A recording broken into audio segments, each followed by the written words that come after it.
Assalamualaikum warahmatullahi wabarakatuh. Perkenalkan, nama saya Heru Fikri dengan NIM 2892170015. Prodi Manajemen, S1 Manajemen dengan mata kuliah UAS ini Manajemen Logistik dengan dosen Ibu Wina. Kali ini saya akan membahas untuk Sistem Informasi Manajemen Logistik.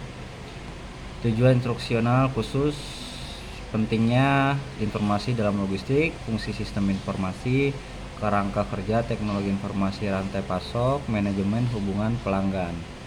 Informasi berperan sebagai pemberi arah dan perangkat kerjasama untuk menciptakan aktivitas logistik yang terpadu dan terkoordinasi. Tanpa informasi, manajemen logistik tidak akan mengetahui apa yang pelanggan inginkan, berapa jumlah persediaan, dan kapan barang harus diproduksi dan dikirim.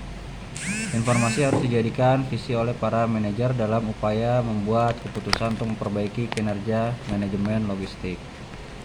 Yang pertama, saya akan membahas pentingnya informasi dalam logistik. Informasi adalah kunci penting dalam kelancaran dan rantai pasok, sebab informasi mendukung manajemen untuk membuat keputusan dengan lingkup luas serta mampu mencakup berbagai fungsi dalam perusahaan. Seorang manajer bisa membuat strategi dengan mempertimbangkan semua faktor yang mempengaruhi rantai pasok, dan tidak hanya faktor yang berhubungan secara langsung pada fungsi rantai pasok perusahaan semata. Seorang manajer harus berpandangan luas dengan cara mengembangkan lingkungan rantai pasok melalui informasi dan luas atau sempitnya informasi menentukan lingkup global atau lokal. Lingkup yang baik dapat diperoleh dari sumber informasi yang akurat dan teratur pada fungsi organisasi perusahaan. Contoh permasalahan pada bagian logistik: pada sebuah manufaktur tidak cukup hanya mengetahui berapa jumlah persediaan optimum, tetapi harus ada informasi lain yang lebih luas. Perusahaan perlu mengetahui jumlah permintaan konsumen, lead time, dan variabilitas waktu kirim pemasok. Informasi diperlukan tidak hanya untuk keperluan individu perusahaan, melainkan harus menjangkau lingkup yang luas. Untuk mencapai lingkungan global tersebut, informasi dibagi menjadi komponen dasar dan disesuaikan dengan langkah-langkah rantai pasok. Yang pertama, informasi pemasok. Yang kedua, informasi manufaktur. Ketiga, informasi distribusi dan detail. Yang keempat, informasi permintaan. Informasi yang diperoleh bersumber dari data dengan jumlah dan variasi tinggi untuk kepentingan berbeda-beda. Untuk menjadi informasi diperlukan pengolahan yang rumit. Dalam upaya pemecahan masalah rumit tersebut diperlukan peran komputer dengan berbagai perangkat keras maupun lunak.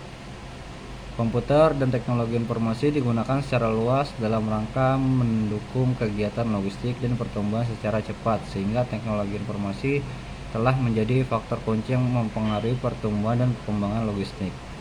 Teknologi informasi meliputi perangkat keras, perangkat lunak, dan dalam operasi ini dilakukan oleh sekumpulan orang di area rantai pasok yang menganalisis dan mengeksekusi informasi.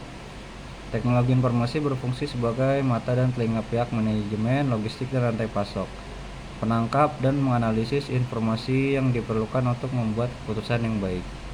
Sistem pemrosesan pesanan adalah merupakan pusat saraf sistem logistik. Pesanan pelanggan berfungsi sebagai alat komunikasi yang menetapkan proses logistik berikutnya, yaitu kegiatan pergudangan, persediaan, produksi, dan keuangan, dan lain-lain. Contoh, pelanggan mengajukan pesanan kepada pemasok dan pesanan diterima pemasok. Dalam rangka untuk melayani pelanggan tersebut, pihak pemasok melakukan pemrosesan pesanan dan harus memiliki informasi yang akurat. Apakah barang yang dipesan masih tersedia? Jika stok kosong, apa yang harus dilakukan?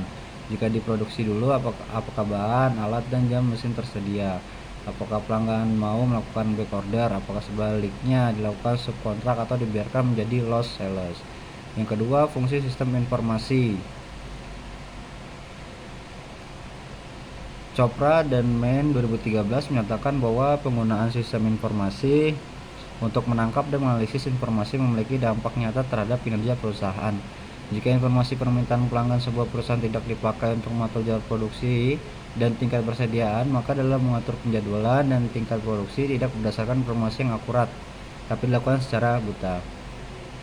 Kemampuan dan analisis informasi untuk memacu pengambilan keputusan adalah sebuah kunci sukses logistik. Dan untuk mendukung keputusan rantai pasok yang efektif, informasi harus memiliki beberapa karakter. Berikut, informasi harus akurat. Yang kedua, informasi harus bisa diakses setiap saat. Ketiga, informasi harus tepat.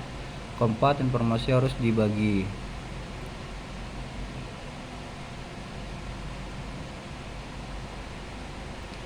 Informasi digunakan ketika membuat berbagai keputusan tentang pembentukan rantai pemasok seperti fasilitas, kedua persediaan, ketiga transportasi, keempat pencarian sumber, kelima penentuan harga dan manajemen pendapatan. Yang keempat, kerangka kerja teknologi informasi rantai pasok. Sistem teknologi informasi digunakan untuk transaksi data dalam rangka memperbaiki kinerja rantai pasok secara proaktif. Sistem teknologi informasi dikembangkan untuk melakukan analisis sehingga mampu memutuskan untuk membuka pusat-pusat distribusi baru dan menentukan kebijakan stok item-item pada pusat distribusi tersebut. Bentuk perangkat lunak merupakan landasan sistem teknologi informasi rantai pemasok seperti SAP dan Oracle, dua pemain utama dari sistem perangkat lunak perusahaan yang dimaksud dikembangkan pada awal tahun 1990 hingga awal 2000-an. Pada awal abad 21 semakin berkembang dan mengalami konsolidasi yang signifikan, dan evaluasi teknologi informasi rantai pemasok dilihat dalam konteks proses makro. Berdasarkan sudut pandang perusahaan, semua proses dalam rantai pemasok dapat dikategorikan terhadap 3 area utama, yaitu proses berfokus pada hilir, proses berfokus pada internal, proses berfokus pada hulu.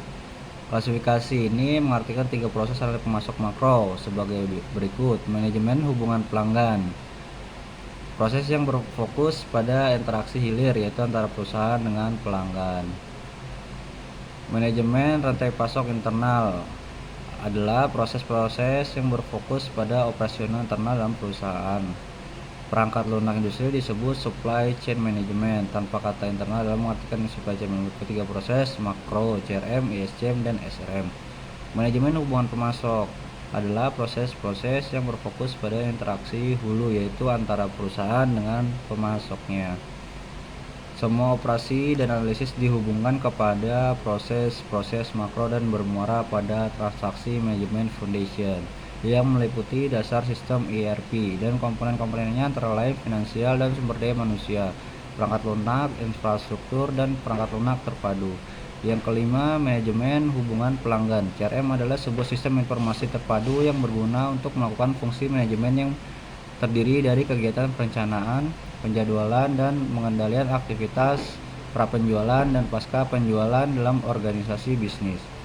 Sasaran dari proses makro CRM adalah membangkitkan permintaan pelanggan, memfasilitasi penyebaran dan pelacakan pesanan.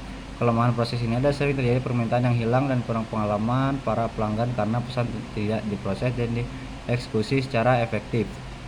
Proses-proses kunci CRM adalah yang pertama pemasaran, yang kedua menjual, ketiga manajemen pemasaran, keempat panggilan atau pusat pelayanan. Demikian presentasi dari saya. Apabila ada salah mohon dimaafkan. Wassalamualaikum warahmatullahi wabarakatuh.